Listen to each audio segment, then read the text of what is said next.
my students of B.Ed first year, session 2019 to 2021,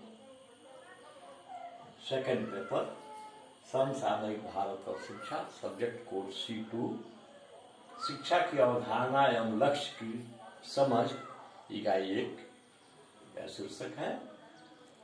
question है, विभिन्न आधारों पर शिक्षा के उद्देश्यों का वर्गीकरण करें तथा भारत में शिक्षा के उद्देश्यों, मुख्य उद्देश्यों का संक्षिप्त वर्णन करें। हम जानते हैं कि प्रत्येक कार्य के पीछे उसका एक उद्देश्य निहित होता है। उद्देश्य विहीन कोई भी कार्य सफल नहीं होता है। अतः उद्देश्य रहित शिक्षा भी अर्थविहीन होती है। बी.डी. भाटिया के शब्दों में उद्देश्य के बिना शिक्षक उस नाविक के समान है जिसको अपने लक्ष्य का ज्ञान नहीं होता है, और शिक्षार्थी उस पतवार विहीन नौका के समान है जो समुद्र की लहरों के थपेड़े खाते हुए तट की ओर बहती जाती है। उद्देश्य के कार्य होते हैं, जैसे 1 नंबर में आवश्यकता की पूर्ति है। शिक्षा के उद्देश्य का पहला कार्य है आवश्यकता की पूर्ति। मनुष्य की बहुत सारी आवश्यकताएं हैं। कुछ मूलभूत आवश्यकताएं हैं, जैसे भोजन, वस्त्र, आवास, शिक्षा, मनोरंजन, ये सब मुख्य उद्देश्य में आते हैं। तो इन उद्देश्यों की पूर्ति करना शिक्षा का प्रमुख काम है। दूसरा है आत्मनिर्भरता की प्राप्ति। आत्मनिर्भरता की प्राप्ति में है कि शिक्षा ऐसी हो जो व्यक्ति को आत्मनिर्भर बना दे। अगर शिक्षा प्राप्त करके कोई व्यक्ति आत्मनिर्भर नहीं बनता है तो उसका कोई महत्व परिवार में या समाज में या राष्ट्र के लिए नहीं होता है। तीसरा है भौतिक संपन्नता की प्राप्ति। शिक्षा ऐसी उत्पादनशील नागरिकों को तैयार करना चाहिए शिक्षा द्वारा, जो अपने परिवार का विकास कर सके, अपने समाज का कर सके, अपने राष्ट्र का कर सके। अच्छे नागरिकों का निर्माण, शिक्षा के उद्देश्य का एक प्रमुख कार्य अच्छे नागरिक हो, जिनको अधिकार का भी अपना प्रयोग करें और उनको कर्तव्यों का भी बोध हो। जैसे रोड पर चलना हमारा अधिकार है तो बाएं ओर चलना मेरा कर्तव्य भी है, यह हमें जानकारी होनी चाहिए। अच्छा नागरिक हुआ है जिसमें अनुशासन की भावना हो, सहयोग की भावना हो, सद्भावना हो, सेवा की भावना हो, दूसरे के प्रति, दूसरे धर्म के प्रति आदर की भावना हो। और पांचवा है व्यक्तित्व का विकास। व्यक्तित्व के विकास में शारीरिक विकास, मानसिक विकास, आध्यात्मिक विकास, बौद्धिक विकास सब इसमें आते हैं। तो सबका विकास होना चाहिए।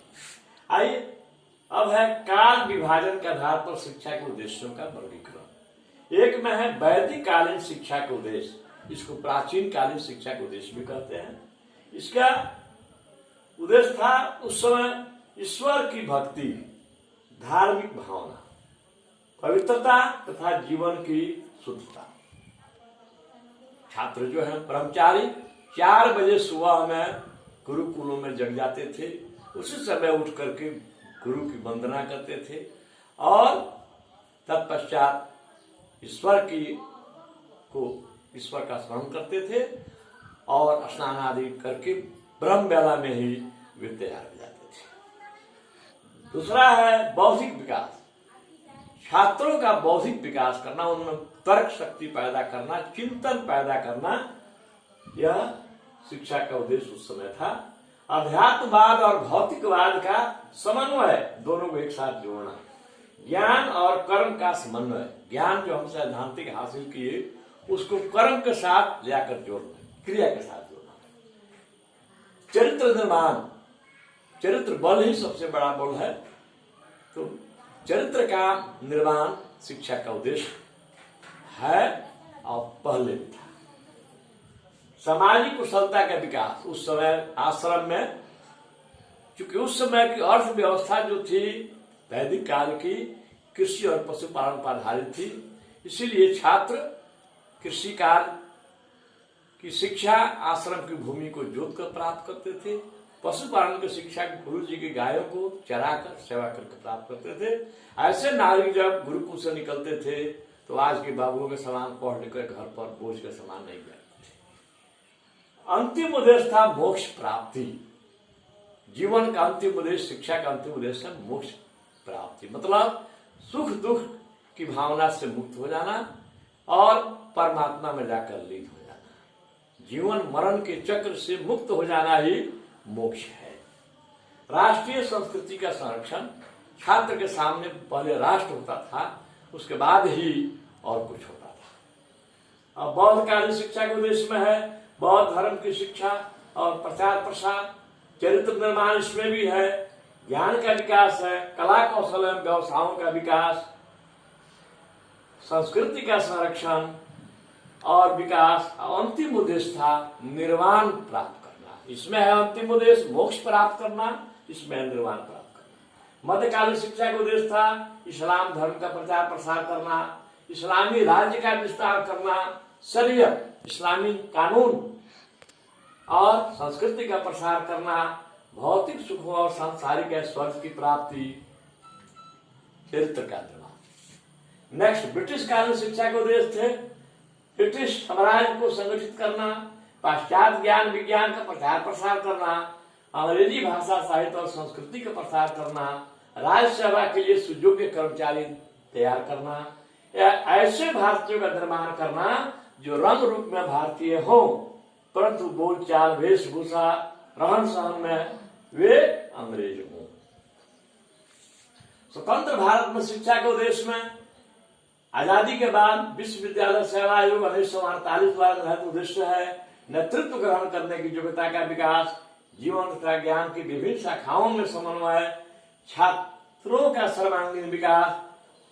सर्वांगीण विकास में आता है वही शारीरिक विकास, मानसिक विकास और आध्यात्मिक विकास। व्यावसायिक कुशलता, किसी न किसी व्यवसाय में निपुणता, भारतीय संस्कृति का ज्ञान, विश्व बंधुत्व की भावना का ज्ञान, विश्व बंधुत्व की भावना का विकास। उसी में फिर बी आता है माध्यमिक शिक्षा आयोग 1952-53 द्वारा निर्धारित उद्देश्य है प्रजातांत्रिक नागरिकता का विकास, व्यावसायिक कुशलता का विकास, व्यक्तित्व का विकास, नेतृत्व के गुणों का विकास। सी है कोठारी शिक्षा आयोग द्वारा निर्धारित उद्देश्य 1964 से 66 के बीच उत्पादन में वृद्धि। शिक्षा का उद्देश्य है कि देश में अधिक से अधिक उत्पादन में वृद्धि की जाए, सामाजिक और राष्ट्रीय एकता का विकास, शिक्षा का आधुनिकीकरण, सामाजिक और नैतिक मूल्यों का विकास, प्रजातंत्र की सुदृढ़ता। उसके बाद डी में आता है राष्ट्रीय शिक्षा नीति 1986 द्वारा प्रस्तावित शिक्षा के उद्देश्य। इसमें है व्यक्तित्व का विकास, वैज्ञानिक दृष्टिकोण का विकास, लोकतांत्रिक, चारित्रिक तथा आध्यात्मिक मूल्यों का विकास, समाजवादी मूल्यों का विकास, धर्मनिरपेक्षता के मूल्यों का विकास, आत्मविश्वास पैदा करना, भावात्मक राष्ट्रीय एकता का विकास, आखिरी है व्यावसायिक क्षमता का विकास तथा श्रम एवं परिश्रम के प्रति स्वस्थ दृष्टिकोण अपनाना, अंतरराष्ट्रीय सद्भावना एवं समझ का विकास। अब आइए आधुनिक भारत में शिक्षा के मुख्य उद्देश्य 3 हैं। एक है वैयक्तिक उद्देश्य, 2 है सामाजिक उद्देश्य, दूसरा है राष्ट्रीय उद्देश्य। वैयक्तिक उद्देश्य में है शारीरिक विकास। हम जानते हैं कि स्वस्थ शरीर में ही स्वस्थ मस्तिष्क का निर्माण होता है, इसीलिए सबसे पहले शारीरिक विकास आवश्यक होता है। दूसरा है बौद्धिक विकास। जब शरीर स्वस्थ रहेगा उसी आदमी का बौद्धिक विकास भी होगा। स्वस्थ शरीर में ही स्वस्थ मस्तिष्क का विकास होता है। चारित्रिक विकास, चरित्र बल सबसे बड़ा बल है। कहा भी गया है if wealth is lost nothing is lost, if character is lost everything is lost. और आध्यात्मिक विकास, ईश्वर के बारे में जानना, हम कहां से आए हैं, कहां फिर हमको जाना है, हमारे क्या क्या कर्तव्य हैं इस पृथ्वी पर, इसको जानना, यही आध्यात्मिक उद्देश्य है। सांस्कृतिक विकास, हमारी जो संस्कृति है उसको अक्षुण्ण रखना, और उसको एक पीढ़ी से दूसरी पीढ़ी की ओर प्रसारित करना, यही हमारी शिक्षा का उद्देश्य है।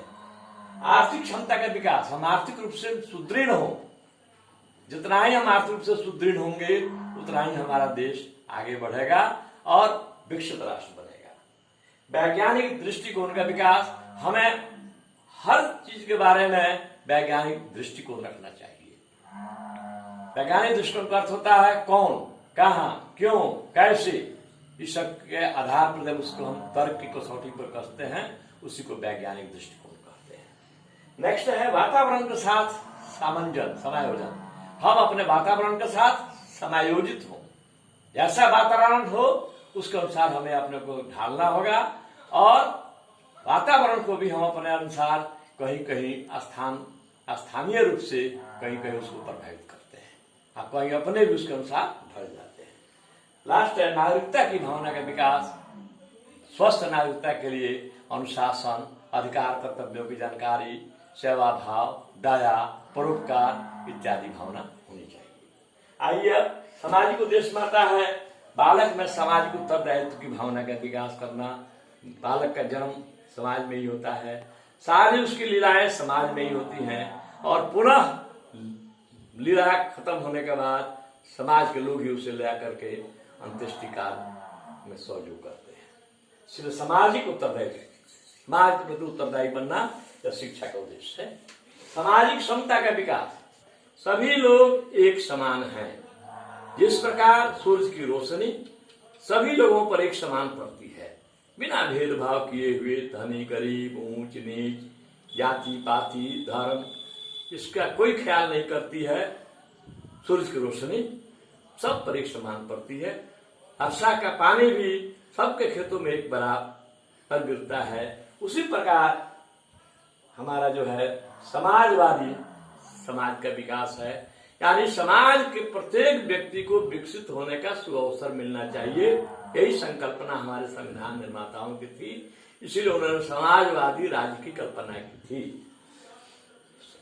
सामाजिक बुराइयों का अंत, समाज में जो बुराइयां फैली हुई हैं, जाति पाति, धर्म अधर्म, धर्म संप्रदाय के नाम पर, भाषा के नाम पर, क्षेत्र के नाम पर, आपको बाल विवाह, विधवा विवाह ये होना चाहिए। बाल विवाह का विरोध होना चाहिए, लेकिन विधवा विवाह होना चाहिए। हम इसका मतलब, तो ये सारी जो बुराइयां हैं इसको दूर करने का उद्देश्य यही शिक्षा का सामाजिक उद्देश्य है। और सामाजिक उद्देश्य की व्यापक सोच, समाज के सब लोगों को आगे बढ़ने का मौका मिले, यही इसका उद्देश्य है। और राष्ट्रीय उद्देश्य में आता है छात्रों में भावात्मक एकता लाना। छात्रों में शिक्षा के द्वारा भावात्मक एकता स्थापित किया जा सकता है। मैं के जगह पर हम की भावना का विकास,